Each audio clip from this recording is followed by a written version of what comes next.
ఆశీర్వదించడానికి సిద్ధముగా ఉన్న దేవుని నామాన్ని బట్టి ప్రార్థన చేసుకుందాం. దేవుని వాక్యము కొరకు దేవుడు మాట్లాడాలని మనం అందరం కోరుకుందాం. దేవా, నువ్వు నాతో మాట్లాడు. ప్రతి వారము ఒక మాటను నేర్చుకోవటానికి నాకు నువ్వే సహాయం చేయి. దేవా, మాట్లాడు అని ప్రార్థన చేయండి అందరూ. హల్లెలూయా, హల్లెలూయా, హల్లెలూయా. స్తోత్రం, స్తోత్రం, స్తోత్రం. పరిశుద్ధుడు, పరిశుద్ధుడు, పరిశుద్ధుడు నాయనా, మా పరలోక రాజ్యములో నివసిస్తున్న తండ్రి, మమ్మల్ని అనాథులుగా విడిచిపెట్టలేదు. నీ పరిశుద్ధాత్మను భూమి మీదకు పంపించావు. నీ ఆత్మ ద్వారాగా మమ్మల్ని సిద్ధపరుచుకుంటున్నావు. నీ ఆత్మ చేత నీ దేవాలయమునకు నడిపించుకున్నావు. నీ ఆత్మ చేత ఇంతవరకు పాటలు పాడించుకున్నావు. నీ ఆత్మ చేత నీ కార్యములన్నీ జరిగాయి నాయన. మరలా నీ ఆత్మ ద్వారాగా నీవే మాట్లాడి నీ అందరికీ అవసరమైన సంగతులను బోధించమని యేసు నామమున అడుగుచున్నాను తండ్రి. ఆమేన్. కూర్చోండి అందరూ.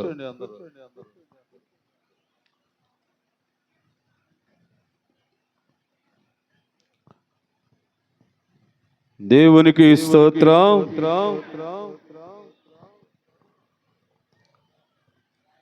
ప్రభునందు ప్రియమైన దేవుని బిడ్డలకు, ప్రభు సన్నిధిలోనికి వచ్చిన మీ అందరికీ ప్రభు పేరిట శుభాభివందనాలు తెలియపరుస్తున్నాను. దేవుడు ప్రతి వారము తన వాక్యము ద్వారాగా మనతో మాట్లాడుతున్నాడని ఎంతమంది మీరు నమ్ముచున్నారు? దేవుడు మాట్లాడుతున్నాడని చాలామందికి నమ్మకం కలగలేదు, చేతులు ఎత్తలేదు. మీరు ఎలా ఉన్నారో మిమ్మల్ని మీరు పరీక్షించుకోండి.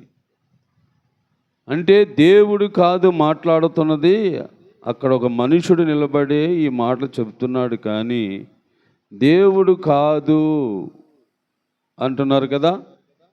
దేవుడు కాదో అవునో ఇందాక చేయలెత్తన అందరూ ఆలకించండి. ఇందాక చేయలెత్తలేదు కదా, మీరే జాగ్రత్తగా వినాలి. ఇప్పుడు ఇది మీకోసమే. మత్తయి రాసిన సువార్తలో చూడండి, 10వ అధ్యాయము 20వ వచనం చదువుతారు ఒకసారి. బాగా వినాలి. ఇందాక చేయలెత్తకంట ముడిచిపెట్టుకు కూర్చున్నారు కదా. దేవుడా మాట్లాడుతుంది, మనుషుడా అంటే మీరు మనుషులనే అనుకున్నారు ఇప్పటి వరకు. ఈ వాక్యం ద్వారాగా మీరు తెలుసుకోవాలి. చదువు బాబు. మీ తండ్రి ఆత్మ మీలో ఉండి మాట్లాడుచున్నాడే కానీ మాట్లాడేవారు మీరు. ఇప్పుడు ఈ వాక్యాన్ని బట్టి మీరు ఏం సమాధానం చెప్తారు? చేతులు ఎత్తలేదు ఇందాక. ఏమ్మా, ఇందాక మీరు చేతులు చాలామంది ఎత్తలేదు. దేవుడు లేఖనాల్లో నుండి వాక్యం ద్వారాగా మాట్లాడుతున్నాడని వీళ్ళు ఎంతమంది చేతులు ఎత్తండి అంటే నమ్ముతున్నారంటే కొద్దిమంది ఎత్తారు చేతులు. మరి ఆ మాట అర్థం కాక ఎత్తలేదో, ఆ మాటను ఆలకించలాగా ఎత్తలేదో మరి మాకు తెలియట్లేదు. మిమ్మల్ని ఏమనుకోవాలా మరి? ఏమండి, అదిగో తండ్రి ఆత్మ మీలో ఉండి మాట్లాడుచున్నాడే కానీ మాట్లాడేవారు ఎవరు కాదంట? మనుషులు కాదు, దేవుని ఆత్మ. దేవుడు మాట్లాడుతున్నాడు. దేవుడు మాట్లాడే మాటలు ఎలా ఉంటాయంటే మీకు చెప్పనా? పూర్వము దేవదూతలను పంపేవాడు దేవుడు. దేవదూతలను మా ద్వారాగా మాట్లాడేవాడు. ఆ తర్వాత దేవుడు ఏం చేశాడంటే నాయకులను ఎంపిక చేసుకున్నాడు. నాయకులను అంటే మనుషుల్లో నుండే ఒక నాయకుడిగా ఉండు నువ్వు అని నాయకులను ఎంపిక చేసుకునేవాడు దేవుడు. వారు వచ్చి మాట్లాడేవారు. ఆ తర్వాత ప్రవక్తలను దేవుడు ఎంపిక చేసుకునేవాడు. ప్రవక్తల ద్వారాగా దేవుడు మాట్లాడేవాడు. ఆ తర్వాత సేవకులను ఎంపిక చేసుకున్నాడు. వాళ్ళ ద్వారాగా మాట్లాడేవాడు దేవుడు. తర్వాత కాపరులను ఎన్నిక చేసుకున్నాడు. వారి ద్వారాగా మాట్లాడేవాడు దేవుడు. అంటే ఇప్పుడు నేను చెప్పిన వారందరూ నీకు కనపడేది మనుషులు అవ్వచ్చు, కానీ మాట్లాడేది ఎవరు అంటే దేవుడు. మీరు నమ్ముతారో నమ్మరో అది అనవసరం. నమ్మరు, ఎక్కువగా చాలామంది నమ్మరు. మనుషులే మాట్లాడుతున్నారు, పాస్టర్లే చెబుతున్నారు. ఆ పాస్టర్లో నుండి దేవుడు మాట్లాడుతున్నాడని ఎంతోమందికి గ్రహింపు ఉంటుంది ఏమండి? అలా గ్రహింపు లేని వాళ్ళే దేవుని దృష్టికి ఘోరమైన పాపములు చేసిన వారని బైబిల్ రాస్తుంది. మనుషుడు ఎన్ని రకాల పాపములు చేస్తున్నాడో తెలుస్తుందండి మనుషులకి. బాబు, మనుషులు ఎన్ని రకాల పాపములు చేస్తున్నారో మనుషులకి ఏమైనా తెలుస్తుందా? లేదు. మరి తెలియాలంటే నువ్వు ఏం చూడాలా? బైబిల్ గ్రంథాన్ని చూడాలా? లేకపోతే ఆయన దాసులు, ఆయన సేవకులు చెప్తూ ఉంటే ఆలకించాలా? అవును, నేను పాపము చేస్తున్నానా, లేక పాపము చేయకుండా పరిశుద్ధుడిగా ఉంటున్నానా అన్నది నీకు తెలియాలి కదా. ఏమండి? ఒకవేళ నీకు తెలియకపోతే నువ్వు ఏం చేస్తున్నావు అన్నది నీకు అర్థం కాదు. అర్థం కాకపోతే నీకు నచ్చిందల్లా చేసేస్తూ ఉంటావు. ఏమంటే అది పాపం కాదని నువ్వు అనుకుంటా ఉంటావు, అది నేరము కాదు అని నువ్వు అనుకుంటా ఉంటావు. ఏమండి? గత వారం ఒక వాక్యం విన్నాం కదా. ఏ మాట విన్నాం? సంగతి మరుగు చేస్తే దేవుణ్ణి గణపరిచినట్లు అలాగానే విన్నాం కదా. పోయిన వారం ఒక మాట రెండు మాటలు విన్నాం, అంతే, ఎక్కువ చెప్పలేదు వాక్యం. సంగతి నీకు ఎవరైనా ఏదైనా చెప్పారనుకోండి, దాన్ని ఏం చేయాలా? మరుగు చేయాలా? అంటే దాన్ని మరొక వ్యక్తికి చెప్పకూడదు అని పోయిన వారం విన్నాం. ఎంతమంది సంగతులను మరుగు చేసేవారు ఉన్నారు ఇప్పుడు సంఘంలోని? ఏం బాబు, చిన్నది ఏదైనా నీ చెవును పడితే చాలు, ఇక అది ఊరంతా పొడుగు సాగ తీసుకుంటూ వెళ్తున్నావు. ఏంటి నీ మనసు? నువ్వెవరు అసలు? నువ్వు అన్యుడివా, క్రైస్తుడా? నిజముగా నువ్వు దేవుని నమ్మిన బిడ్డవేనా? అరే, బైబిల్లో నుండి చక్కగా అన్ని వివరంగా దేవుడు మాట్లాడుతున్నాడే. నువ్వు పాపము చేయకుండా ఉండాలని, నీకు దోషం అంటుకోకుండా ఉండాలని దేవుడు ఎంతో చక్కగా ప్రతి లేఖనాన్ని ఆధారం చూపిస్తున్నాడే. అయినా సరే కానీ నువ్వు పాపమే చేసుకుంటూ పోతావా? అది నీకు పాపం అని నీకు తెలియదు కదా. పాపం అని తెలిస్తే నువ్వు అలాగ చెప్పవు. పాపం అని తెలియకపోవటం వలన నువ్వేం చేస్తున్నావు? నీకు నచ్చిందలా చేసుకెళ్ళిపోతున్నావు. నీ నోటంటే ఏం మాట్లాడితే ఆ మాట చెప్పుకుంటూ పోతున్నావు. అది చెప్పాలా, వాళ్ళకి చెప్పాలా, చెప్పకూడదా? అమ్మ, వాళ్ళు చెబితే మరి వాళ్ళు వెళ్ళి వాళ్ళకి చెప్తారేమో అని భయం కూడా లేదు నీకు కదా. భయం కూడా లేదు నీకు. అంటే నువ్వేం చేస్తున్నావో నీకేమీ తెలియలేదు. గత వారము నిన్న మాటను బట్టి ఎంతమంది మౌనంగా ఉన్నారు? మీకు ఎవరో ఒకరు ఏదో చెప్పుంటారు కదా. ఏం బాబు, ఎవరో ఒకరు ఏదో చెప్పుంటారు కదా. మరి చెప్పినప్పుడు మీరు ఎలా ఉండాలని వాక్యం విన్నాం? మౌనంగా ఉండాలి. మౌనంగా ఉండటం వల్ల ఏం జరుగుతుంది? దేవుని కనపరుస్తున్నావు. అది మంచిది కదా నీకు, అది మేలు కదా. నువ్వు మౌనంగా ఉండటం వల్ల నువ్వేం చేస్తున్నావు అంటే దేవుని కనపరుస్తున్నావు అని బైబిల్లో చూసావు కదా. మరి అదే మాటని ఊరంతా చాడుతూ ఉంటే నువ్వేం చేసినట్లప్పుడు?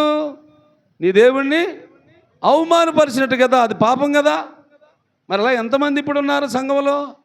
ఎంతమంది ఇప్పుడు మందిరంలోకి వచ్చారు? ఊరంతా చాటుకుంటా, ఊరంతా తిరుక్కుంటా, కఠినమైన మాట కదా, కుక్కలాగా అటు ఇటు తిరిగి ఆ ఇంటికి ఈ ఇంటికి, ఈ ముద్ద ఆ ముద్ద తినుకుంటా, ఆ ముళ్ళు ఈ ముళ్ళు తినుకుంటా కదా కుక్క. అలాంటి గుణం కానీ కలిగి ఉన్నావా? అది పాపం, అది చాలా నాశనం, అది చాలా నష్టం. అది పాపం వల్ల వచ్చే జీతం ఏంటి? మరణం అని వాక్యంలో ఉంది కదా. అంటే నువ్వు పాపము ఏం చేస్తున్నావు అన్నది నీకు తెలియకపోతే ఎలాగా? అరే నేను పరిశుద్ధుడును, నేను పాపం చేయకూడదు అని నీకు ఉండాలి కదా, మనకు ఉండాలి కదండి. ఉండాలా లేదా? ఉండాలి. ఇంకా చూద్దాం. ఈరోజు మరొక వాక్యం చూపిస్తా. బైబిల్లో చూడండి. నేను తప్పు చెప్తాను అనుకుంటున్నారా మీరు? నేనే రాసుకొచ్చాను అనుకుంటున్నారా? మీ దగ్గర ఉన్న బైబిల్లోనే ఉన్నాయన్నీ. మీ దగ్గర ఉన్న బైబిల్లోనే ఉన్నాయండి అన్నీ. చూడండి ఒకసారి. కొరింథీయులకు రాసిన మొదటి పత్రిక. బాబు అందరూ తీయండి. బైబిల్ ఉన్న వాళ్ళందరూ కూడా, బైబిల్ ఉన్న వాళ్ళందరూ కూడా తీయాలి.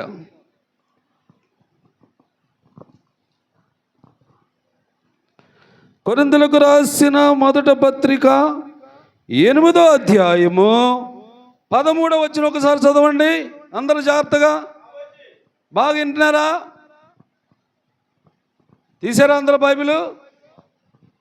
చదవండి మీరు బాబు. మీరు వెనకాల వాళ్ళందరూ చదవండి. మీరు చదవండి ఏమన్నట్టు.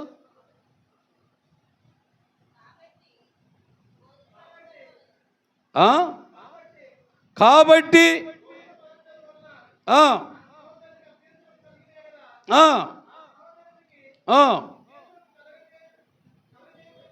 ఎంత నువ్వు చదువుతుంది? 8వ అధ్యాయము 13వ వచనం. 8 చదవండి ఒకసారి. 8వ అధ్యాయం 8వ వచనము. ఇందాక ఏం చదివారా మీరు?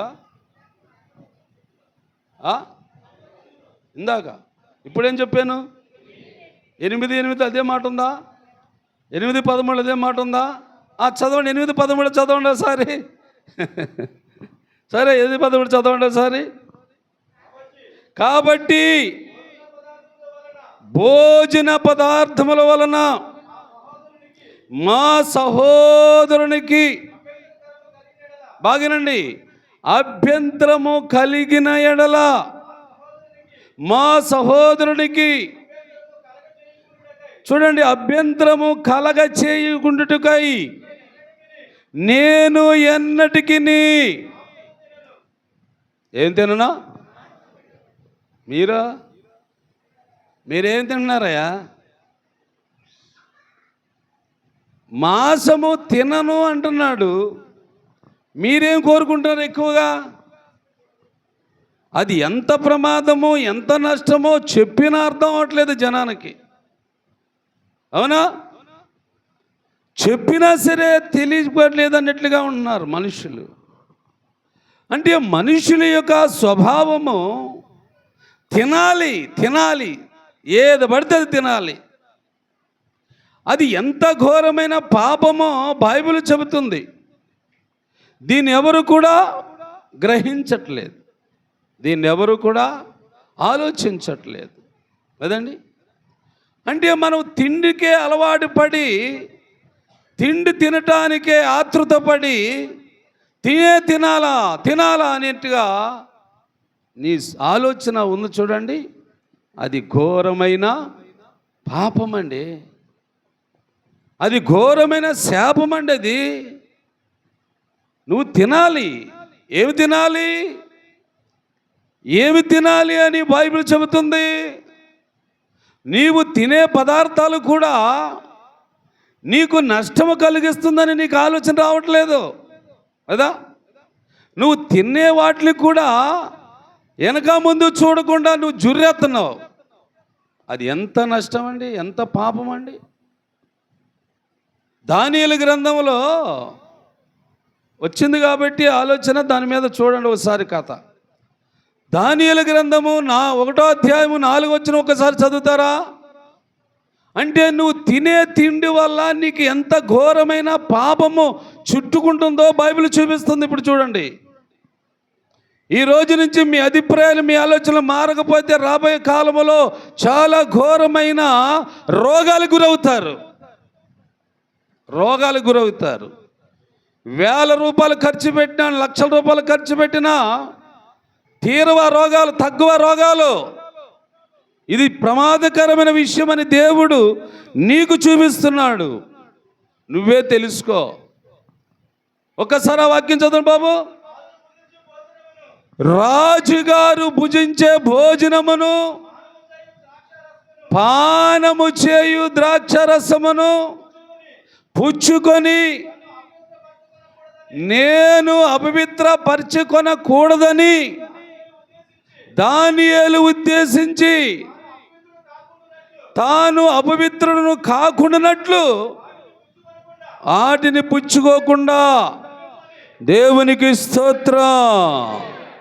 దేన్ని విసర్జించాడు దానియేలు? వాక్యం విన్నారా? పైకి చూడండి, ఇక పైకి చూడాలి. ఏమండి, ఇప్పుడు దానియేలు అన్నవాడు విశ్వాస కదా, ప్రార్థనాపరుడా కదా, సంఘానికి వెళ్ళేవాడా కదా, దేవుణ్ణి ఆరాధించేవాడే కదా. మరి ఆయనకి ఒక రాజుగారు భోజనం పెడుతున్నాడు. ఆ దానియేలుకి రాజుగారు భోజనం పెట్టాడు. భోజనం పెట్టగానే జుర్రెత్తున్నాం మనం కదా. భోజనాలు అంటే సంబరాలు. భోజనాలు కూడా పెట్టిస్తున్నారు ఇప్పుడు. అది తినొచ్చా తినకూడదా, బైబిల్లో రాసి ఉందా రాయలేదా అనేది ఆలోచన లేదు ఇప్పటికి. ఎక్కడ చూసినా అయ్యే కదా, ఎక్కడ చూసినా అయ్యే. ఏదో నెలకో 2 నెలలకో నువ్వు మొక్కుకుంటే ఏదో సంవత్సరానికి ఒకసారి పెట్టుకునేది లెక్క, అది వేరు. ఇదేంటి? ఈ వాక్యాలు చూడండి. రాజుగారు భోజనము ఆ కుర్రవాడికి పెట్టాడు. పెడితే ఆ కుర్రోడు ఏమంటాడు? దానియేలు ఏమంటాడు? నేను రాజుగారు భుజించే ఆహారమును తింటే నన్ను నేను అపవిత్రపరుచుకుంటున్నాను అన్నాడు. సరే, భోజనం చేస్తే అపవిత్రం ఏంటండి? మనం అనుకునే మాటలు కదా అయ్యి. భోజనం చేస్తే అపవిత్రం ఏంటండి? భోజనం కదా అది, ఆహారము కదా అది నువ్వంటావు. కానీ బైబిల్ దాన్ని ఖండిస్తుంది. ఏ ఆహారము తినాలో ఏ ఆహారము తినకూడదో బైబిల్లో కూడా రాస్తుంది. ఏ మాట మాట్లాడాలో ఏ మాట మాట్లాడకూడదో బైబిల్ రాస్తుంది. నువ్వు ఎక్కడికి వెళ్ళాలో ఎక్కడికి వెళ్ళకూడదో బైబిల్ రాస్తుంది. నువ్వు ఏమి కళ్ళతో చూడాలో ఏమి చూడకూడదో బైబిల్ రాస్తుంది. జీవితం అంతా బైబిల్లో రాస్తుంది. దేవునికి స్తోత్రం. జీవితం అంతా బైబిల్ రాస్తుంది. కానీ బైబిల్ని పట్టించేవాళ్ళు ఎవరు లేరు, బైబిల్ని గ్రహించేవాళ్ళు ఎవరు లేరు. బైబిల్ తెలుసుకొని ఆ బైబిల్లో ఉన్న మాట ప్రకారం చేద్దాము, ఇక్కడి నుంచి జాగ్రత్త పడదాం అనుకునేవారు చాలా చాలా చాలా తక్కువైపోతున్నారు. దేవుని బిడ్డలారా, ఇది చాలా పెద్ద ప్రమాదం. రాబోయే కాలంలో నీవు చాలా భయంకరమైన రోగాలకే గురైపోబోతున్నావు. అందుకే ముందుగా దేవుడు హెచ్చరిస్తున్నాడు, ముందుగా మిమ్మల్ని భద్రపరుస్తున్నాడు, ముందుగా మిమ్మల్ని జాగ్రత్త పరుస్తున్నాడు, ముందుగా మీకు ఒక అవగాహన ఉండాలని దేవుడు ఈ వాక్యాలన్నీ చూపిస్తున్నాడండి. ఈ వాక్యాలన్నీ చూపిస్తున్నాడు. ఆలోచించారు దేవుని బిడ్డలారా, ఆలోచించండి. వాక్యాన్ని ఆలోచించకుండా నీ ఇష్టం వచ్చింది ఏదో ఆలోచించదు, అది నీ ఇష్టం. ఇక దానికి దేవుడు కూడా నిన్ను ఏమండి రక్షించలేడు, వదిలేస్తాడు. ఇక నీ ఇష్టంరా, తిను. గాడిద మాంసం, గొడ్డు మాంసం, పంది మాంసం, ఏమండి కోడి మాంసం తిను, నీ ఇష్టం అంటాడు. నువ్వు తింటవే, ఇక అదే అలవాటు చేసుకున్నావు. ఇదిగో దానియేలు అంటున్న మాట మీరు జాగ్రత్తగా వినాలి. నేను రాజుగారు తినే ఆహారము నేను తినను, నేను భుజించను. ఎందుకు తినవరా అంటే రాజుగారు తినే ఆహారము పానము అపవిత్రమైనది. రాజుగారు తినే భోజనం అంటే కొంచెం ఖరీదు గలది అవుతుంది కదండి, కొంచెం రుచికరంగా ఉంటుంది, కొంచెం బాగా ఉంటుంది. కానీ దేవుడి బిడ్డగా దేవుని నమ్ముకున్న కుమారుడుగా దానియేలు అంటున్న మాట ఏంటంటే నేను తినను, నాకొద్దు, మీరు ఎంత పెట్టినా నాకొద్దు అంటున్నాడు ఆయన. ఈ మాట అనగలుగుతున్నావా నువ్వు? అనగలుగుదామా మనం? ఇక్కడి నుంచి నేర్చుకోండి. ఈ వాక్యాల మీద మీరు ఆలోచనలు పెట్టుకోండి. ఈరోజు మీకు భోజనం మీదే పెడుతున్నాడు దేవుడు ఆలోచన, తినే దాని మీదే చెబుతున్నాడు వాక్యాలన్నీ. ఏమండి, మాట్లాడే మాటల మీదే వాక్యాలను చెబుతున్నాడు. మీరు చూసే చూపు మీదే వాక్యాలను చూపిస్తున్నాడు. మీరు ఆలోచించే ఆలోచన మీద మీకు వాక్యాలు చూపిస్తున్నాడు. జాగ్రత్త పడండి, ఏమి చేయాలో ఏం చేయకూడదో నేర్చుకోండి. ఇంకా మీరు లోకస్తులుగా ఏమండి మీ ఇష్టం వచ్చినట్టుగా చేయటానికి ఇది మీకు అధికారం లేదు. ఇక దేవుడు ఖండిస్తున్నాడు. మీకు నచ్చిన కాడికి వెళ్ళటానికి, మీరు నచ్చింది చూడటానికి, మీరు నచ్చింది తినటానికి దేవుడు ఇష్టపడలేదు. ప్రతిదానికి పులి స్టాప్ పెడుతున్నాడు. ఇక్కడి నుంచి నువ్వు ఆపాలా తినటము, ఇక్కడి నుంచి ఆపాలా నువ్వు చూడటము, ఇక్కడి నుంచి ఆపాలా నువ్వు వెళ్ళటము. నీ కాళ్ళకి అడ్డం లేకుండా నడిచి వెళ్ళిపోతున్నావు. నీకు నచ్చిన వాళ్ళతో మాట్లాడేస్తున్నావు. వెళ్ళి ఏం మాట్లాడుతున్నావు అది నీకు తెలియదు, దేవునికి తెలిసిపోతుంది. ఆ మాటల్లో కూడా అపవిత్రత ఉంటుంది. ఇప్పుడు భోజనం అన్న మాట చూపించాడు దేవుడు, భోజనం అన్న దాని మీద చూపించాడు దేవుడు. మరి దీనిలో నువ్వు ఎంత జాగ్రత్తగా ఉండాలి, దీని విషయమే ఎంత జాగ్రత్తగా ఆలోచించాలి. ఏమండి, భోజనము చేస్తేనే నేను అపవిత్రన అయిపోతాను అంటున్నాడు దానియేలు. వారేమో తిను బాబు తినయా, రాజుగారు ఇచ్చారు డబ్బు, రాజుగారు ఖర్చు చేసి భోజనం తయారు చేయడానికి పెట్టమన్నాడు. నువ్వు ఒక్కడవే కాదు, ఇక చాలామంది నీతో పాటు పిల్లలు ఉన్నారు, తింటున్నారు, వాళ్ళు నువ్వెందుకు తినవు అని దానియేలు ప్రశ్నిస్తే దానియేలు ఒక మంచి మాట చెప్పాడండి. ఏ మాట చెప్పాడు చూడండి. కాకుండానట్లు పుచ్చుకొనకుండా సెలవిమ్మని ఏడుకొనగా దేవుడు, చూడండి ఎక్కడికి వచ్చింది ఇప్పుడు మాట. ఈ నపుంసకుడేమో వంట చేసేవాడు అనమాట. రాజుగారు ఆర్డర్ వేస్తే వంట చేసేవాడు వీడు. ఈ పిల్లలకి భోజనం పెట్టాలి కానీ రాజు డబ్బు ఇచ్చేశాడు. మంచి భోజనం పెట్టి వాళ్ళు పెంచరాలని దేవుడు రాజుగారు నపుంసకుడు చెప్పాడు. నపుంసకుడు రాజుగారు మాట ప్రకారంగా ఈ భోజనం వండుతున్నాడు. పెడితే అందరూ తిన్నారు కానీ కుర్రాడు తినట్లేదు. ఏమరా ఎందుకు తినవరా అంటే దానియేలు అంటాడు, నేను అపవిత్రం కాకూడదు, నేను పరిశుద్ధుడును, ఇప్పటి వరకు నేను అపవిత్రమైన ముట్టలేదు, ఇప్పటి వరకు అపవిత్రమైన భోజనం తినలేదు, నేను ఇప్పటి వరకు అపవిత్రమైన చూపు చూడలేదు, నేను అపవిత్రమైన నడక నడవలేదు, నేను నా దేవునికి పరిశుద్ధుడు, నా దేవుని దృష్టికి నిర్దోషునిగా ఇప్పటి వరకు నేను ఉన్నానని ఆయన చెబుతున్న మాట ఇది దేవుని బిడ్డలారా. ఆ తర్వాత చదవండి కింద వాక్యము.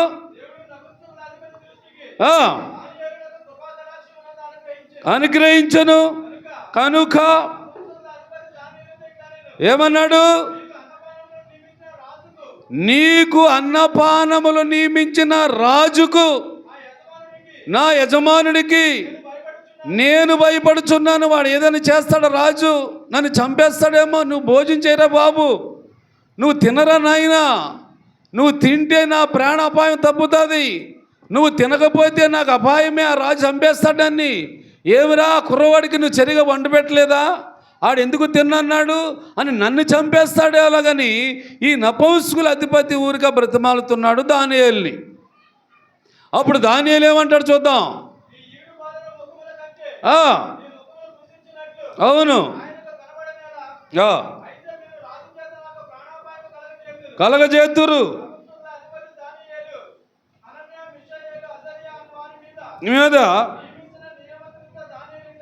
ఏమన్నాడు. ఇదిగో ఇక్కడ చూడండి, తినటానికి భోజనం పెట్టాడు, ఆ భోజనం తినలేదు. ఇప్పుడు దానియేలు మళ్ళీ భోజనం అడుగుతున్నాడు. ఏ భోజనమో చూద్దాం. మరి జాగ్రత్తగా వినాలి, ఆడవాళ్ళు కూడా, స్త్రీలు కూడా తలపైకెత్తి చూడండి, ఆకాశ వాక్యం వినండి. ఇది దేవుని మాటను ఎదిరించారంటే తప్పక శాపగ్రస్తులు అవుతారు. మీరు వద్దు, దీవెనలకు పాత్రలు అవ్వాలి. మాట వినకపోతే చాలా ప్రమాదం జరిగింది కదా, గత వారంలో చూశారు మీరు, నాశనం అయిపోయారు కదా ఇశ్రాయేల్ ప్రజలందరూ కూడా. వాక్యం వినండి, వాక్యం ముందు ఆలకించడానికి సిద్ధపడండి. ఆలకిస్తేనే కదా లోపలికి వెళ్తుంది, హృదయంలోకి వస్తుంది. ఆలకించడమే నువ్వు మానేస్తే నీ వాక్యం ఎలాగెళ్తుంది నీ హృదయంలోనికి. ఇదిగో అంటున్నాడు చూడండి, ఇప్పుడు దానియేలు అంటున్నాడు, భోజనమునకు, భోజనము అడుగుతున్నాడు మళ్ళీ. ఇప్పుడు ఎవరో దానియేలే భోజనం అడుగుతున్నాడు. అంతకుముందేమో నపుంసకుడేమో వండి పెట్టిన భోజనమే తిన్నంటున్నాడు. ఏంటి తేడా ఆలోచించండి, ఏంటి తేడా? ముందేమో నపుంసకుడు భోజనం వండి పెట్టాడు, తినండిరా బాబు అంటేనేమో తిన్నన్నారు. ఇప్పుడు మరలా దానియేలు అడుగుతున్నాడు, భోజనమునకు శాఖ ధాన్యాదులను దేవునికి స్తోత్రం. ఇది నేర్చుకోండి ఈరోజు వాక్యం. లేకపోతే నీకు చాలా చాలా చాలా పెద్ద ప్రమాదం ఉంది. ఇప్పుడే జరుగుతుంది సమాజంలో. వారే ఇదిగో దేవుడు నియమించిన ఆహారము కాకుండా మనుషులు కల్తీ చేసి ఆహారమును పెడుతున్నారు, అమ్ముతున్నారు. అది కొనుక్కొని తిని రోగాల పాలు పడిపోయారు. ఇప్పుడు చెప్తే ఎవడు వినట్లేదండి. చెప్తా ఉంటే ఎవడు వినట్లేదు. ఎందుకు చెబుతున్నాడు ఒక దైవ సేవకుడు? ఎందుకు చెబుతున్నాడు దేవుడి సేవకుడు? అరే ఆయనకి ఏం తెలుసని చెబుతున్నాడని ఆలోచించట్లేదు. ఇప్పుడు చూడండి, ఆ దానియేలు ఏమన్నాడు? ఇప్పుడు నాకు భోజనం కావాలి, కానీ నువ్వు వండిన భోజనం కాదు అంటే. ఆయన వండిన భోజనం ఎలాంటిది వండాడు? ఫలావ్ చేశాడు. మేకల కోతులు ఏమండి, కోళ్ళు మేకలన్నిటినీ కోసి ఫ్రై చేశాడు, వంట చేశాడు, ముక్కలు ముక్కలు పెట్టాడు. నేను తినను అన్నాడు. మరి ఇప్పుడు ఏం కోరుకుంటున్నాడు ఆయన? శాఖగా ఆహారము అంటే అర్థమైందా? శాఖగా ఆహారం అంటే కొంచెం చెప్పు ప్రేమ కుమారు, గట్టిగా చెప్పు. కాయగూరల భోజనము కోరుకుంటున్నాడు. మరి అంతకుముందు ఏ భోజనం వండాడని అనొచ్చు మనం?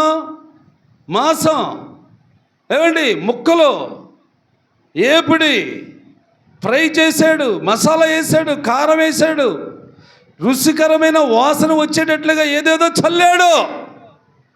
కావాలన్నాడా? ఏమో కావాలన్నాడా? మరి మీరేం తింటున్నారు? ఇప్పటిదాకా తింటా ఉన్నారు కదా, చూసానే నేర్చుకోరు. అరే మా సేవకుడు ఎప్పుడు సారే సారే సారే భోజనం అన్నాడు, ఏ రోజు కూర వేసుకుంటలేదు. అరే ఏమి ఆయనకి ఏం పట్టింది అని ఎప్పుడైనా ఆలోచిస్తున్నారా మీరు? మీ అందరికీ కనివిప్పు కలగాలని నేను పని చేస్తున్నాను. మీరందరూ చూసేనే నేర్చుకుంటారు అని నేను మీ ఎదుట నేను ఎప్పుడు సారితోనే తింటాను అన్నాం. అర్థమవుతుందా మీకు పాయింట్? ఎందుకు చేస్తున్నాడో మీకు అర్థం అవ్వలేదు కదా. అందుకే వాక్యం దేవుడు చూపిస్తున్నాడు ఇప్పుడు మీకు. ఇప్పుడు దేవుడు వాక్యం ద్వారా మాట్లాడుతున్నాడు మీకు. ఎందుకని మాట్లాడుతున్నాడు జాగ్రత్తగా ఆలోచించుకోండి. ఇప్పుడు శాఖగా ఆహారం అంటే కాయగూరలు వంటకం, కానీ రుచి ఉండవు. నువ్వు అనుకున్నంత మసాలా నువ్వు వేయవు, కొంచెం సప్పసప్పగా ఉంటాయి, కానీ అదే నీకు మంచి ఆరోగ్యమా. నీకు వ్యాధి కలగకుండా, నీకు రోగం రాకుండా, నువ్వు బాధపడకుండా, నీ దేవుని మాట ఆలకించి నువ్వు శాఖగా ఆహారము తినే వ్యక్తి అయితే నువ్వు ఎప్పుడు కూడా ఆయుష్కాలం పొడిగించబడుతుంది. ఎప్పుడు కూడా నవనలాడుతా కుర్రోళ్ళలాగా ఉంటావు, ఒక మంచి బిడ్డలాగా ఉంటావు. దేవుని దృష్టికి పరిశుద్ధమైన జీవితాన్ని జీవిస్తున్నావని దేవుడు కూడా గుర్తిస్తాడు.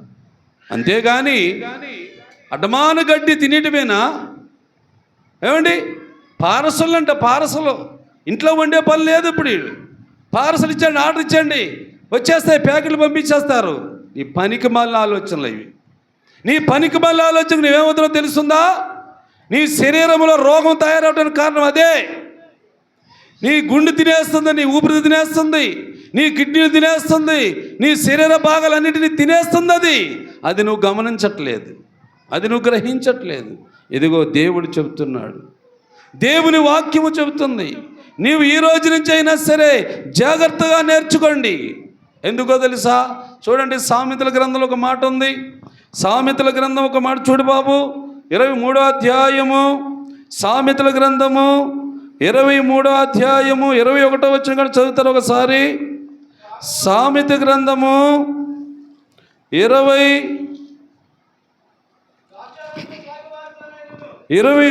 అధ్యాయము, అందగండి కాసేపు 20 వచనం చదవండి, 20 వచనం కూడా చదవండి.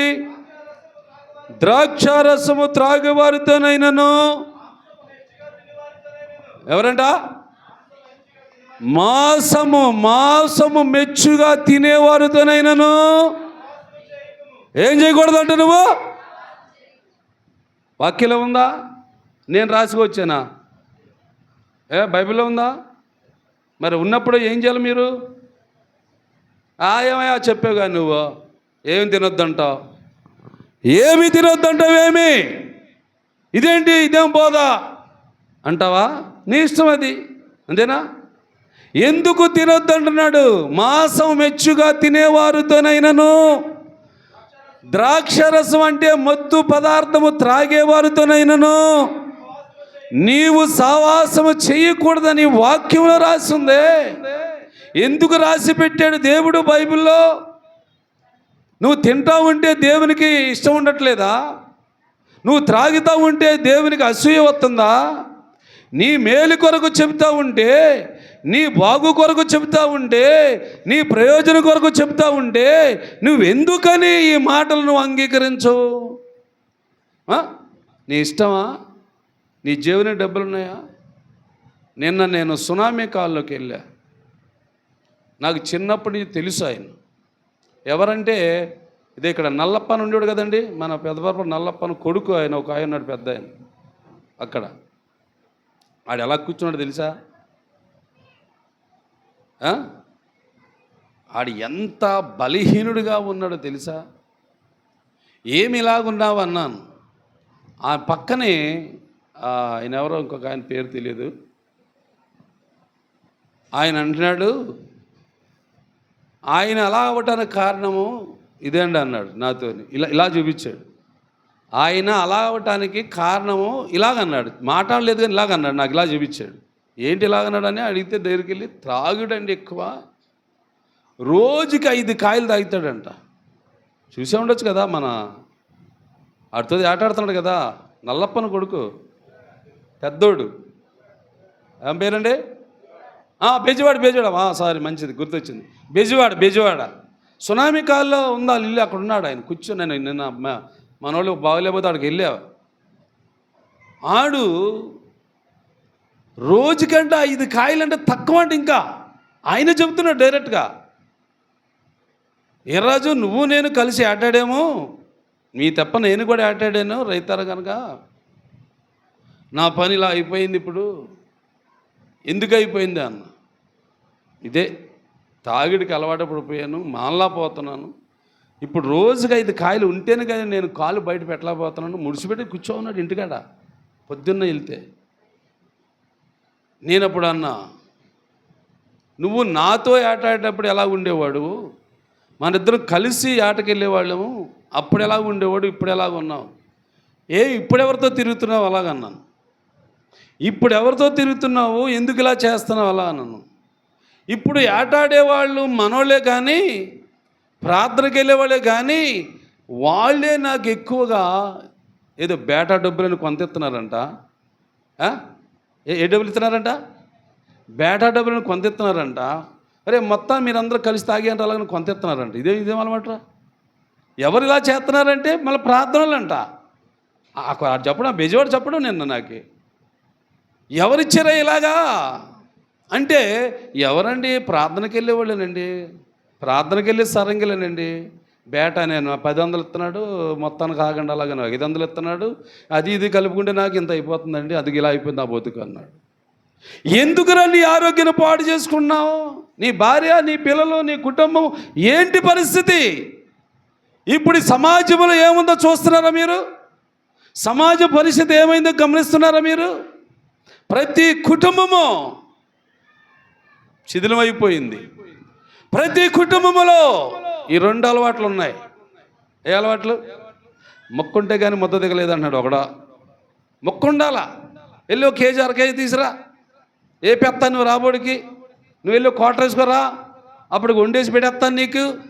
ఇది ఈ అలవాట్ల. బైబిల్ ఏం చెబుతుందండి? బైబిల్ ఏముందమ్మా?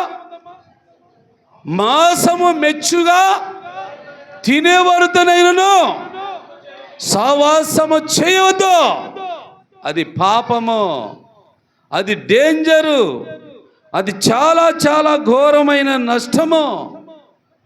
ఏం బాబు, అది చాలా. చూడండి, నేను తిన్నారు తాగుతారని కోపంతో అన్నాను ఆ మాట చూడండి మీరు ఒకసారి. ఇప్పుడు ఇందాక కొరింథీ పత్రిక 8వ వచనం చూడు బాబు, 8వ అధ్యాయం 8వ వచనము, 8వ అధ్యాయం 8వ వచనం చూడండి అయ్యా. చూడండి ఆ వాక్యం చూడండి ఎంత చక్కగా ఉందో. అందరూ తీయండి. కొరింథీ పత్రిక 8వ అధ్యాయము 8వ వచనం చూడండి ఒకసారి. ఇప్పుడు అందరూ చదివారా? దొరికిందా అందరికీ? దొరికిందా? ఇప్పుడు చదువు నువ్వు ప్రేమ కుమార్ ఒకసారి నీ మనసులో చదువుకో. చదివేసావా? చదువుకున్నావా లేదా? చదువు. ఇప్పుడు చదువు బాబు రాజు గట్టిగా. భోజనమును బట్టి చూసారా? భోజనమును బట్టి మనము దేవుని ఎదుట మెప్పు పొందవు. తినకపోయినందున తక్కువ కాదు, తిననందున మనకు ఎక్కువ లేదు. అయినను జాగ్రత్త, భోజనము వలన నీ దేవుడు నిన్ను మెచ్చుకుంటలేదంట. నిన్ను మెచ్చుకుంటలేదు. జాగ్రత్తగా వినండి బాబు. చాలా చాలా పెద్ద నష్టాలు ఉన్నాయి ముందుకి. ఇప్పటికే అనుభవిస్తున్నారు, ఇప్పటికే రోగాల బారిన పడిపోతున్నారు. ఏమిరా అంటే, అదిగో తిన్నాను, అది తిన్నాను. ఎందుకు తిన్నావు అంటే అది రుచిగా ఉంది. ఎలా ఉంది? రుచిగా ఉంది. రుచిగా ఉందని తింటావా? అలా తింటే అది నీకు నష్టము కదా? ఏమండి, ఎంత భయంకరమైన పరిస్థితులు చూడండి ఒకసారి. ఎంత భయంకరమైన పరిస్థితుల్లో మానవుడికి సంభవించబోతున్నాయి చూడండి. ఇప్పుడు మళ్ళీ వచ్చేయండి, ఇక్కడ సామెతల గ్రంథంకి వచ్చేయండి. సామెతల గ్రంథము 29వ వచనం చూడండి. ఇప్పుడు 23వ అధ్యాయంలోని 29వ వచనం బాగానండి. ఇప్పుడు ఎవరికి శ్రమ, ఎవరికి దుఃఖము, ఎవరికి జగడములు, ఎవరికి చింత, ఎవరికి హేతువు లేని గాయములు, ఎవరికి మంద దృష్టి, ద్రాక్షారసముతోనూ మాంసముతోనూ 24 గంటలు అదే ఉండాలి, అదే త్రాగాలి, అదే తినాలి అనుకునే వారికే కదా. ఏంటంట? శ్రమ. ఎవరికి శ్రమ అంటే ఈ తిండిబోతులకి, త్రాగిబోతులకి. ఏం తింటున్నావో నీకేమైనా అర్థమవుతుందా? మాంసము లేకపోతే ముద్ద దిగదని నువ్వు అంటున్నావా? మాంసము తినొద్దనేమో దేవుడు అంటున్నాడు. ఇటీవల మీరు చూశారు కదా టీవీలోని, కోళ్ళు ఎన్ని వేల కోళ్ళు చచ్చిపోయాయి. రాష్ట్రమంతా ఏం సాటించారు? కోడి తినకూడదు, గుడ్డు కూడా తినకూడదని చెప్పారా లేదా? చెప్పితే ఆగేరా జనం? చచ్చినవి పంచేస్తే వండుకు తినేస్తున్నారు. చచ్చినవి పంచేస్తే వండుకు తినేశారు చాలామంది. తినవద్దు అని దేవుడు చెప్తున్నాడు వాక్యం ద్వారాగా. మీ ఇష్టం అది, ఇంకా మీ ఇష్టం కదా. చెప్పటం ఆయన ధర్మం. వింటావా? అవునా? దేవుని మాట నువ్వు జాగ్రత్తగా ఆలకించు. నువ్వేం తినాలో, నీకు ఏం పెట్టాలో దేవుడు నీకు ఒక చక్కటి అవకాశం ఇస్తాడు. ఏమండి, చూడండి ఒకసారి యెషయా గ్రంథము 1వ అధ్యాయము 19వ వచనంలో ఒక మాట చదవండి. దేవుడు ఎందుకనో మనకి ఈ ఆలోచన ఇచ్చాడు. ఇంతవరకు తినే తిండ్లు బట్టి ఏమైపోతున్నామో మనకి దేవుడు తెలియపరుస్తున్నాడు. దేవుడు తెలియపరిచిన దాన్ని బట్టి అయినా నువ్వు మార్పు చెందకపోతే భవిష్యత్తులో నీకు ఆయుష్కాలం ఉండదేమో. భవిష్యత్తులో నువ్వు ఎక్కువ సంవత్సరాలు బ్రతకలేవేమో. ఏదో ఒక రోగము, ఏదో ఒక వ్యాధి నీ మీదకి వచ్చి పడిపోద్ది. ఎందుకంటే లోపల అంతా చెదపెట్టేస్తుంది, బయటికి కనబడదు. అది ఎక్కడ చెదపెట్టేస్తుంది? లోపల. పై శరమేమో కప్పేసి ఉంటుంది, కానీ లోపల ఏమవుతున్నావు నువ్వు? జాగ్రత్త. వాక్యమైన దేవుడు చెప్తున్న మాట ఇది. నీ మేలు కోరి చెప్తున్నాడు. దానియేలు కోరుకున్నాడు, శాఖగా ఆహారము నాకు కావాలి అంటే నాకు కాయగూరలు కావాలి, పప్పు తోటకూర కావాలి, బీరకాయ పప్పు కావాలి, అవునా, గోంగూర పప్పు కావాలి, దోసకాయ పప్పు కావాలి, అవునా? అవునా కదా? వండొచ్చాయి? వండుతున్నారా? ఎప్పుడు వండారు మీరు? ఏ రోజు వండారు చెప్పండి నాకు. వండుతున్నామని చెప్తున్నారు కదా. ఎప్పుడు వండారు? సంవత్సరానికి ఒకసారి, 2 సంవత్సరాలకు ఒకసారి వండుతా పప్పు. పొంగర చేద్దంట. పప్పు తింటేనంటే పొట్ట పొంగర చేద్దంట. నీ బతుకు ఒకటి తిరం లేదు. పప్పు తింటే పొంగరెత్తదా? పప్పు తింటే నీ శరీరానికి శక్తి, ఆకుకూరలు తింటే నీ శరీరానికి ఆరోగ్యము, కాయగూర తింటే నీకు రక్తము పుట్టి. అది నీ మైండ్కి ఎక్కట్లేదు. ఇప్పుడు ఏమంటే ఆపరై, ఏమంటే ఆర్డరై, ఎక్కడి నుంచి అంటే అక్కడి నుంచి. ఆడు ఏం వండుతున్నాడు? ఆడు ఏం తయారు చేస్తున్నాడు? ఆడు పనికిమాలోళ్ళకి చెప్పితే ఎనరో కదా, ఎంత చెప్పినా మళ్ళీ అదే పాఠం. ఆదివారం కూడా ఆర్డర్ వేసండి, ఏమిడతావు ఇంట్లోనే ఉంటా, ఆదివారం వంటలేదు ఇవ్వాలా, ఆర్డర్ వేసండి, తెచ్చేయండి వెళ్ళి 4-3 ప్యాకెట్లు తినేద్దాం, రేపు ఇవ్వాలా వంట లేదు. మీరే రోగాల బారి పడేట చేస్తున్నారు. మీరే రోగాలకి గురైపోవడానికి మీ ఆలోచనే. ఇదిగో దేవుడు అంటున్నాడు, చక్కగా మీకు చెప్తున్నాడు, సేకగా ఆహారము, సేకగా ఆహారం. ఏమండి, ఒకసారి ప్రసంగి గ్రంథానికి వెళ్ళరండి. ఒకసారి ప్రసంగి గ్రంథము 11వ అధ్యాయము 9వ వచనం చదవండి ఆయన. ప్రసంగి గ్రంథం కాదు, చూడండి బాబు, నీ దేహమును చెరిపేదాన్ని అని మాట చూద్దాం. కాసేపు ఆగండి. 10:9 అనుకుంటా, ఒకసారి చూద్దాం. అయ్యా 11:10 వచ్చిన చూడండి, నేను 9 చెప్పాను, 10 వచ్చిన చూడండి. ఇప్పుడు అయ్యా బాగా గమనిస్తున్నారా? లేత వయసును నడిప్రాయమును గనుక నీ హృదయములో నుండి తొలగించుకొనుము. అయ్యా వింటున్నారా? ఏంటంట? నీ దేహము, ఇదిగో నీ శరీరాన్ని చెరిపేసే దాన్ని ఏం చేయాలంట? తొలగించు. ఇప్పుడు చెప్పండి, నీ శరీరాన్ని చెరిపేసేది ఏంటి? నీ శరీరాన్ని, నీ దేహాన్ని పాడు చేసి ఏంటి? పాల, గుడ్డ, ఏమండి, సద్దన్నమా, పెరుగన్నమా, పప్పు కూడా? నీ శరీరాన్ని చెరిపేసేది చెప్తున్నాను, బాగినండి. ఏమండి, బ్రాందా, కొల్లా, మాట్లాడేటే ఇదేట్రా? ఇందాక నేను అడిగిన దానికి సమాజం వీటికి చెప్పలేము. వీటికి అంటే ఈ అలవాట్లుగా ఉన్నాయా మీకు? కానీ అంటే దేహాన్ని చెరిపేసేవని నేను అడుగుతున్నాను కదా. నీ దేహాన్ని బాగు చేసే వస్తువులేంటి, నీ దేహాన్ని చెడగొట్టే వస్తువులేంటి, అది బైబిల్ చూపిస్తుంది, నేర్చుకోండి. దేహాన్ని చెరిపేసేది ఏంటంటే బ్రాందీ నెంబర్ 1, రెండవది కళ్ళు, మూడవది గంజాయి, నాలుగవది చుట్ట, ఐదవది బీడి, ఆరవది సిగరెట్టు, ఏడవది డ్రగ్స్, ఎనిమిదవది కైనా. తెలుసా ఈ సంగతులన్నీ మీకు? బొగ్గలు ఎట్టేసుకుంటే ఇంత మూటలు కట్టేసుకొని పనికిమాల నోర్లు పెట్టుకొని ఎందుకు దేవుణ్ణి ఆరాధించవస్తారు? మీ నోట్లో కైనా ఉండలేదా? మీ నోట్లో గుడక ఉండలేదా? కడిగేసుకొని వచ్చేస్తున్నావా? ఊసేది వచ్చేస్తున్నావా? జాగ్రత్త. దేవుడు గోబడి కొట్టాడంటే నువ్వయాని దిమ్మదిరి పడతావు కింద. నువ్వు చేసేయన్నీ పాపాలే, నువ్వు చేసేయన్నీ దుర్మార్గ పనులే. మళ్ళా దేవుడా అంటావు దేవుణ్ణి. ఎలాగొస్తున్నాయి క్యాన్సర్ వ్యాధులు? దేని వస్తున్నాయి బాబు క్యాన్సర్ వ్యాధులు? గుడక, కైనా, ఏంటది ఇంకా పొలుకులో ఉంటాయి, పప్పు, పానుపరాకు, వీటి వల్ల క్యాన్సర్ వస్తుంది. రెండవది చుట్ట తాగటం, పొగ తాగటం, సిగరెట్ అయినా, బీడీ అయినా, చుట్ట అయినా అన్నీ పోదానికి వస్తాయి.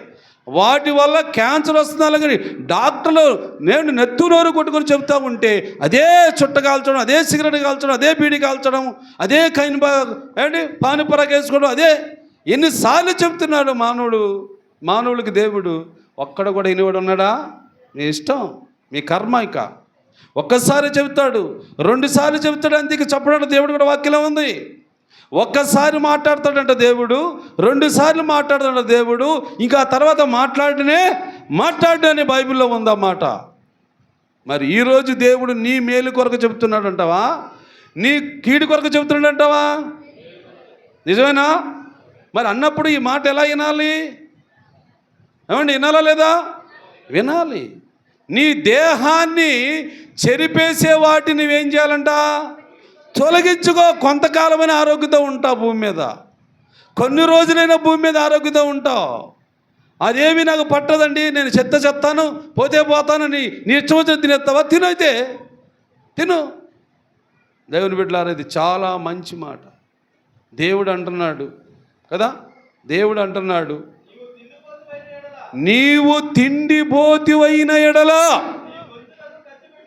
ఏం పెట్టాలంట? గొంతుకి కత్తిలు అడ్డం పెట్టేయాలంట. నువ్వు తిండిపోతు కాకుండా ఉండాలంటే జాగ్రత్త. ఆహార నియమాలు జాగ్రత్తగా పాటించండి. ఆహార నియమాలు జాగ్రత్తగా పద్ధతిలో పాటించుకోండి. ఏమండి, ఒక 20 సంవత్సరాల 10 సంవత్సరాల కిందట మీరు ఈ రోగాలు చూసారా? ఏం బాబు, ఏమా చూసారా మీరు? ఒక 20 సంవత్సరాలు వెనక్కి వెళ్ళండి, అలాగే ఒక 50 సంవత్సరాలు వెనక్కి వెళ్ళండి. ఇలాంటి రోగాలు చూసారా మీరు ఎప్పుడైనా? ఎందుకు వచ్చే రోగాలు చెప్పండి ఇప్పుడు నాకు. ఆ 25 సంవత్సరాలు 20 సంవత్సరాలు దాటి వచ్చేసాం కదా. ఈ 5-6 సంవత్సరాలు నాకు 7-8 సంవత్సరాల నుంచి ఏం జరుగుతుంది మనలోని? ఏం తింటున్నాం మనం? అప్పుడు ఏం తినేవాళ్ళము? శాసలస్ కూర, అవునా? బొలుసు కూర తెలుసా? నేనే వజ్రపా తెలుసా? నీకే తెలుసా? ఆ ఆకులు ఉన్నాయి ఇప్పుడు, అవి తింటున్నావా నువ్వు? ఇప్పుడు ఏం తింటున్నావు? మాట్లాడితే మాసం, అరకేసి మాట్లాడరా, పావు కేసి మాట్లాడరా. దేటిది? మాట్లాడితే మాసమా? అది ఏం మాసం? అది చచ్చిందా బతికిందకు వస్తున్నాడు? నువ్వు తెలుసా నీకు? ఏమండి, అవి రోగాలు వచ్చి చచ్చిపోతున్నాయి. అవి తెచ్చిపోయి మూటగా అడబెడుతున్నాడు. నువ్వు కేజీ మాసమే అంటున్నావు, అరకేజీ మాసమే అంటున్నావు. ఏం చేస్తున్నాడు? ఆ చచ్చిందే కొట్టి నీకు ఇస్తున్నాడు. తెచ్చి వండేస్తున్నావు, తినేస్తున్నావు. తినేసిన తర్వాత ఏమవుతుంది లోపల? నీ పేగులు, నీ గుండె, నీ లివరు, నీ అవయవాలన్నిటినీ పాడు చేస్తుంది. అదే వ్యాధి, అదే రోగం. ఇవేనండి రోగాలు. మీకు మీరే తెచ్చుకుంటున్నారు, మనకు మనమే తెచ్చుకుంటున్నాం. దయించి ఈరోజు వాక్యం ద్వారా కానీ మీకు దేవుడు తెలియపరుస్తున్నాడు. ఆలకించు, ప్రభువుని అడుగు. అయ్యా, మరి ఏం తినమంటావు? అయ్యా, నన్ను, నాకు ఆహారం కావాలి కదా, మరి నన్ను ఏం తినమంటావు? అడుగు. అప్పుడు దేవుడు అంటాడు, యెషయా గ్రంథం 1:19 ఏమన్నాడు? సమ్మతించి నా మాటను వింటే ఈ భూమి మీదే మంచి పదార్థం నేను మీకు పెడతాను. పెట్టడా ఆహారం దేవుడు? పెడతాడు. మంచి ఆహారం పెడతాడు నీకు దేవుడు. నీకు సేహగా ఆహారం పెడతాడు దేవుడు. నీకు ఆరోగ్యకరమైన ఆహారం పెడతాడు దేవుడు. నీకు రోగము లేని ఆహారం పెడతాడు దేవుడు. నువ్వు ఒక్క మాట, దేవుని మాట విను చాలు. ప్రార్థన చేసుకో, ప్రభా ఏ కూర వండుకోమంటావు ఇవాళ? ప్రభా ఈరోజు ఏ కూర వండుకోమంటావు, ఏ కూర వండుకోమంటావు అని అడుగు దేవుణ్ణి. లేదు ఉడకబెడేస్తావు తెచ్చినవి అన్నీ. అది క్రమం ఉండదు వంటకు కూడా. నీ ఇష్టం వచ్చిన బియ్యం పెడేస్తావు. నువ్వు తినేది ఇంత పారబోయి, అంతా పారబోయి. అది శాపం కదా నీకు? అది పాపం కదా నీకు? నువ్వేమనుకుంటావంటే వండేస్తానని మిగిలిపోతుంది, పారేస్తాను అనుకుంటున్నాను. అదంతా దేవుడు లెక్క అడుగుతాడు రేపు లెక్క అడుగుతాడు. నువ్వు ఎన్ని బియ్యం పెట్టాలో, ఎంత పెడతాదో ఈ వంట, ఎంతమంది ఉన్నారో ఇంట్లోనే, ఆ లెక్కలన్నీ కరెక్ట్గా నువ్వు చూసుకోవాలి. వంట వండేవాడైనా తినేవాడైనా సరే. ఏమే ఈ కూర వండావు? ఇలా కాదనండి, ఇలా ఆదివారం కాదండి. ఎందుకే బాబు ఈరోజు వాక్యం అంతా అదే కదా, దేవుడు చెప్పాడు. సరేలేండి, ఇవాళకి తినేయండి. ఇదేమి అలవాటు? ఇవాళకి తినేయండి, వచ్చే ఆదివారం వండను. కానీ ఇది పద్ధతేనా? ఇలా అనుకోవచ్చా మనం? అరే, దేవుడు ఇంత చక్కగా చెప్పాడు కదా, ఇంత వివరణ ఇచ్చాడు కదా మన అందరికీ. మనం జాగ్రత్త పడాలని, మనం బాగా ఉండాలని, మన ఆరోగ్యంతో ఉండాలని దేవుడు కోరుకుంటా ఉంటే నువ్వేంటే బాబు రోగాల పాలు చేయడానికి కూరలు వండుతున్నావు అని అడగవా నువ్వు? అడగరా మీరు? మా బెల్లం వండింది కదా, బెల్లమే తినండి, ఇంకొక ముక్కయ్య. ఏం అలవాట్లండి ఇవి? అసలు ఎంత ఘోరం అండి ఇదంతా, ఎంత నాశనం అండి అన్నీ. దేవుడు ఇష్టపడలేని ఆహారాలు మానవుడు పుచ్చుకోకూడదు. దేవుడు ఎందుకనో ఈరోజు వాక్యపూర్వకంగా చూపిస్తున్నాడు మనకి. ఇంతకాలం మనం తినే పదార్థాల వల్ల ఎంత ప్రమాదం జరిగిందో తెలుసా? ఏమండి, ఎంత నష్టపోతున్నామో తెలుసా? ఆడి దగ్గరికి వెళ్తే ఏమంటున్నాడు? తినకు ఇక్కడి నుంచి, నువ్వు ఎంత తినాలా? ఇంత తిను, ఎంతే తిను. ఇదేంటండి ఇంత కడుపులు నిండుతుందండి? అలా తినకపోతే చస్తావు నువ్వు. చస్తావా బతుకుతావా, సవాలనుకుంటే తినేయి, సవాలనుకుంటే తినేయి అంటున్నాడు ఆ డాక్టర్ కూడా. ఆ డాక్టర్ కూడా ఏమంటున్నాడు, నువ్వు సవాలనుకుంటే తినేయి, నీకు ఏది అడ్డుతో తినేయి, ఏది అడ్డు రాబో తినే అన్నీ, బతకాలనుకుంటే తగ్గించుకో అంటున్నారా లేదా డాక్టర్లు? ఆలకెత్తున్నారు కదా మీరందరూ, చెవులు ఉన్నాయా మీకు? ఆ మాటలు కూడా పక్కతో చేస్తున్నారా? దేవుడు చెబుతున్నాడండి, డాక్టర్లు కాదు, దేవుడు చెబుతున్నాడు. నీ దేహాన్ని పాడు చేసేయి, నీ శరీరాన్ని పాడు చేసేయి. ఇదిగో ఇందాక చెప్పాను ఒక లిస్టు కదండి, బ్రాందీ, కళ్ళు, చుట్ట, పానుపరాకు, గుడక, కైన, ఇవన్నీ నీకు ఆరోగ్యానికి హానికరమే. నువ్వేదో నిశ వస్తుంది, నాకు కొంచెం ఏదో బాగుంటుంది అని నువ్వు నోట్లో పెట్టుకున్నావు కానీ కలపెట్టుకొని చుట్ట పెట్టుకొని అది నీ పళ్ళు తినేస్తుంది, నీ ఈ పలవరసంతా తినేస్తుంది. ఏమండి, పొగ తాగింది, చుట్టలా అడ్డం పోటు పెట్టేదా అమ్మ? ఏమ్మా చెప్పన పేరు చెప్పమంటారా?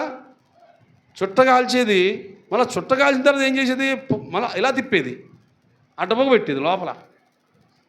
ఓసిపి లామసమ్మ అండి, ఓసిపి లామసమ్మ తెలుసా? మన బాబీలు గారు వాళ్ళమ్మ ఓసిపి లామసమ్మ గారి సంగతి తెలుసమ్మా మీకు? తెలుసా? చుట్ట కాల్చేది మళ్ళీ తిప్పేలాగా అడ్డపోగ పెట్టేది లోపల. అడ్డపోగ పెడితే ఏమైంది, అది ఆ వేడికి అంగడికి గాయమైంది. అంగడికి గాయమైన తర్వాత ఏమైంది తెలుసా? మొత్తం ఈ ముఖమంతా తినేసింది, క్యాన్సర్ వ్యాధి వచ్చేసింది. మందు అయినాక ఉందా, డాక్టర్ దగ్గరికి వెళ్ళటానికి ఉందా? ఏమీ లేదు. మనోళ్ళు, మనమ్మ, నేను చెప్తున్న పేర్లు గుర్తున పెట్టుకోండి, మీకు భయం రావాలని చూపిస్తున్నాను నేను. మీకు భయం కలగాలి, మీరు బాగుపడాలి. నేను చూశాను కళ్ళారా, ఆ ఓసిపిల్ అవాసమ్మ అస్సలు మందు లేదు, డాక్టర్ లేడు, ఇదంతా ముఖమంతా, నోరు ఇదంతా మొత్తం గొంతుకంతా మొత్తం తినేసింది. అలాంటి రోగం కావాలా నీకు? అలాంటి వ్యాధులు రావాలా మీకు? మీ ఇష్టం అయితే మీకు నచ్చింది తినేయండి. ఇక దానికి దేవుడు కూడా అడ్డుపడ్డ, ఇక దేవుడు కూడా చెప్పడు. అయితే ఇవాళ దేవుడికి ఉద్దేశం వచ్చింది, మీరందరినీ బాగా చూడాలని దేవుడి కోరిక ఉంది, మిమ్మల్ని అందరినీ ఆరోగ్యవంతులుగా చూడాలని దేవుడికి ఆశ ఉంది, మిమ్మల్ని అందరినీ పరిశుద్ధులుగా చూడాలని దేవుడికి ఆశ ఉంది, మీరందరూ మంచి విశ్వాసులుగా ఉండాలని దేవుని కోరిక ఉంది. అందుకే ఈరోజు మీ మీద ప్రేమ చేత తన వాక్యాన్ని మనకు చూపిస్తున్నాడు. బైబిల్ గ్రంథంలో ఉన్న మాటలన్నీ నీకు చూపిస్తున్నాడు. అందుకు ఆయన మాటలు బట్టి నీ జీవితమే మార్చుకొని నీవు ఏమండి ఇంకా భయంకరమైన మాటలు ఉన్నాయి చెప్పనా? ఇంకా భయంకర మాటలు ఉన్నాయి. ఆ మాట కూడా చూద్దాం. కొద్దిగా 5 నిమిషాలు టైం ఇవ్వండి నాకు చాలు. ఏమండి చూడండి ఒకసారి, రోమీయులకు రాసిన పత్రిక 14వ అధ్యాయము 17వ వచనం చూడు బాబు. రోమీయులకు రాసిన పత్రిక 14వ అధ్యాయము 17వ వచనం 20వ వచనం. బాగేనండి. ఇప్పుడు అసలు మాటలకు వచ్చాము. ఇప్పుడు దాకా దేహం గురించి చూసాము కదా, ఇప్పుడు దాకా దేహం గురించి కదా, మన ఆరోగ్యం గురించి చెప్పాము. చెప్పాడు దేవుడు. ఇప్పుడు మరొక మాట చెబుతున్నాడు, ఏంటంటే దేవుని రాజ్యము భోజనమును పానమును కాదు. మరి ఏంటి? దేవుని రాజ్యము భోజనము కాదంట, తాగే పానము కాదంట. మరి ఏంటి అంటే నీతియు సమాధానమునై పరిశుద్ధాత్మలందలి ఆనందమునై ఉన్నది. ఇప్పుడు చెప్పండి, దేవుని రాజ్యం ఏది కదంటమ్మా? భోజనమును పానము కాదు. నువ్వేదో తింటున్నావు కానీ త్రాగుతున్నావు కానీ అవి దేవుని రాజ్యం కాదు. అది శాపము, అది పాపము, అది ప్రమాదము, అది నీకు నష్టము. ఈ రోజు నుంచి అయినా ఈ వాక్యాలు ఆలకించిన తర్వాత మార్చుకుంటావా నీ అభిప్రాయము? గతంలో ఏదో జరిగింది, గతంలో ఏదో తెలియలేదు, గతంలో ఎవరో మనకు చెప్పలేదు అనుకోవచ్చు ఒకవేళ. మరి ఈ రోజైనా దేవుడు నీతో చెప్తున్నాడు కదా, నీతో మాట్లాడుతున్నాడు కాబట్టి ఇక్కడి నుంచి అయినా మనం ఏం చేద్దాం చెప్పండి? ఏం చేద్దాం? ఏం చేయొద్దు. మీకు నచ్చిందే చేసుకుంటారా? సరే, మీ ఇష్టం. అది దేవుడు ధర్మ ప్రకారంగా చెప్పేస్తున్నాడు. ఏమండి 20 వచనం కూడా చదువు బాబు ఒకసారి. 20 వచనం, భోజనమును నిమిత్తము. అబ్బా, ఏం చేస్తున్నారా? ఇప్పుడు ఊర్లో ఎక్కువ అయ్యే జరుగుతున్నాయి, ఊర్లో ఎక్కువ అయ్యే కదా. వండండి డబ్బులు ఇస్తాను, వండండి వండండి వండండి వండండి వండండి, ఇదేంటి ఎక్కడ చూసినా అయ్యే కదా యాకబా. ఈ వాక్యం ఏం చెబుతుంది? అలా వద్దురా బాబు అని వాక్యం చెబుతాడు, అలాగే చేస్తున్నారు వీళ్ళేంటి? మళ్ళీ భయపించి మన మీద నిందలేస్తున్నారు. మీ భాష అలా ఉంటాడేటి, మీ భాష అలా పెడతాడేటి, ఈ భాషకు ఏం తెచ్చి వాక్యం ఉందో తెలుసు. మరి నా పిల్లలందరూ భోజనం చేత చెడిపోకూడదు, భోజనాల చేత నా పిల్లలు పాడైపోకూడదు, అలాగే ఈ భాషకు ఉంటుంది. ఆడేమంటున్నాడు? మీ భాషలో పెడతాడా? మేమైతే చూడండి ఇదేంటిది, అవునా? అంతే పెడతారు, పెట్టనియండి. మిమ్మల్ని అందరూ నాశనం తీసుకెళ్తున్నారు వాళ్ళంతా. వెళ్ళండి తినండి, వెళ్ళి ఏం పర్లేదు తినండి. నాశనంలోకి వెళ్ళిపోతారు కానీ, రేపు నరకంలోకి వెళ్ళిపోతారు. కానీ వాళ్ళు పెట్టే భోజనాలకి, వాళ్ళు పెట్టే తిండికి, వాళ్ళు పెట్టే మాంసం కూరలకి అలవాటు పడి అన్యాయం అయ్యవద్దు. దేవుని బిడ్డలారా, ఖచ్చితంగా నువ్వు నీతిగా ఉండు, నువ్వు నిజాయితీగా ఉండు. దేవుడు నీ దగ్గరికి వస్తాడు. నీకేం భోజనం పెట్టాలో దేవునికి తెలుసు. నీ ఆరోగ్యం చెడిపోదు, నువ్వు బలహీనం అయిపోవు, నువ్వు ఎక్కువగా బలంగా ఉంటావు. దేవుని కొరకు రోషము కలిగి పని చేస్తావు. అది దేవుని మాట. అందుకని ఇప్పుడు దేవుని రాజ్యం ఏం కాదంట, భోజనమును పానమును కానే కాదు. మనం ఆహారం తినాలండి. ఏ ఆహారం తినాలని బైబిల్ రాశాడు? శాఖగా ఆహారం, మంచిగా. ఏమండి, ఇందాక చెప్పిన కాయగూరలను వండుకోవచ్చు. ఏమండి, ఒకరోజు పొట్లకాయ వండు, ఒకరోజు బీరకాయ వండు, ఒకరోజు దొండకాయ వండు, ఒకరోజు బెండకాయ వండు, ఒకరోజు క్యారెట్ వండు, ఒకరోజు గోంగూర వండు, ఒకరోజు తోటకూర వండు. ఇలాగా రోజు లెక్కలేసుకుంటే రోజు తినే కూర తింటావా? తిను, అవునా కదా? మంచి ఆహారం అది, పుష్టికరమైన ఆహారం అది. నీ శరీరంలో రోగాన్ని కూడా తొలగిస్తుందండి అవన్నీ. కానీ ఈ అలవాట్లు మనకు లేవు. అది గతంలో ఉండే. నేను ఇందాక 30 సంవత్సరాల కింద అనిపించే కదా, ఎప్పుడు గోంగూర ఉండేది మా అమ్మ, పుల్లగా ఉండేది, తినేవాళ్ళం. ఏ జబ్బు లేదు, జ్వరం లేదు, నీరసం లేదు, బలహీనత లేదు. ఏమండి, ఇలాగా మీరు జాగ్రత్తగా వినాలని మీకోసం దేవుడి మాటలన్నీ చెబుతున్నాడు. కొరింథీయులకు రాసిన పత్రిక 6వ అధ్యాయం 13వ వచనం కూడా చదవండి ఒకసారి. కొరింథీయులకు రాసిన పత్రిక 6వ అధ్యాయం 13వ వచనం కూడా చదవండి. 6:13 చదవండి. మొదటి కొరింథీ, మీ దేహములు చూడండి, మళ్ళా చదవసారి. భోజన పదార్థములు కడుపునకును, కడుపు భోజన పదార్థములకును. చాలా కఠినమైన మాట రాబోతుంది, జాగ్రత్తనండి. మీ కడుపు దేని కొరకంట? భోజనాల కొరకంట కడుపు, అవునా? భోజనమే కడుపు కొరకు, కడుపేమో భోజన పదార్థం కొరకు. సరే, బాగుందా లేదా? మరి తినేదాళ్ళు ఎక్కడికి వెళ్తుంది? కడుపులోకి వెళ్తుంది. ఈ రెండింటి గురించి ఏం చెబుతాడు ఏనాడు దేవుడు వాక్యంలో వరగా? భోజనము కడుపు కొరకు, కడుపు భోజనము కొరకు అయినప్పటికీ కూడా దేవుడు ఆ రెండిటిని, దేన్ని? కడుపులోకి వెళ్ళే భోజనాన్ని దేవుడు ఏం చేస్తున్నాడంట? నాశనం చేస్తున్నాడంట. దేవుడు నాశనం చేస్తే నువ్వు కోరుకుంటున్నావేంటి? మరి దేవుడు నాశనం చేసే భోజనాన్ని నువ్వు ఎక్కువగా నింపుకోవాలని కోరుకోవడం ఏంటి? నీకేది అలవాటు? అరే, దేవుడు ఇష్టపడలేదు అంటాడు కదా. ఏ భోజనాన్ని దేవుడు ఇష్టపడలేదు? మాంసం మెచ్చుగా తినేవాడు తాగిబోతులు కదా, తిండిపోతులు దరిద్రులు అవుతారని సామెత కింద చూసాం.